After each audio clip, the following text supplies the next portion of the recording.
হযরত আব্দুল কাদের জিলানী রাদিয়াল্লাহু তাআলা আনহু বিদ্যা অর্জনের জন্য ছোটবেলায় বাগদাদ যাচ্ছিলেন।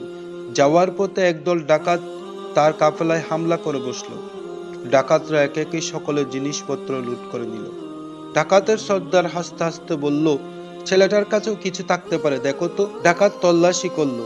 ওরে, এ তো সাদা পোশাক আর সাধারণ জিনিসপত্র ছাড়া তার কিছুই নেই। সর্দার রাগান্বিত হয়ে বলল, জিজ্ঞেস করো ছেলেটাকে কিছু আছে কিনা। ডাকাত আব্দুল কাদের জিলানীকে জিজ্ঞেস করলেন, বলো তো তোমার কাছে কিছু আছে কিনা। হযরত আব্দুল কাদের জিলানী রাদিয়াল্লাহু তাআলা আনহু বললেন, আমার পোশাকের ভেতরে সেলাই করা 40 দিনারের স্বর্ণ মুদ্রা আছে। ডাকাত হতবাক হয়ে যায়।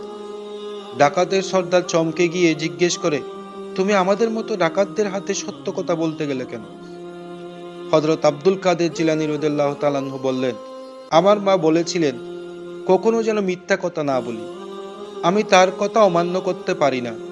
এই কথা শুনে ডাকাত সর্দার কেঁদে ফেললেন এবং তওবা করে সঠিক পথে ফিরে আসলেন। ভিডিওটি ভালো লাগলে অবশ্যই সাবস্ক্রাইব করবেন এবং লাইক, কমেন্ট, শেয়ার করে সাথে থাকবেন।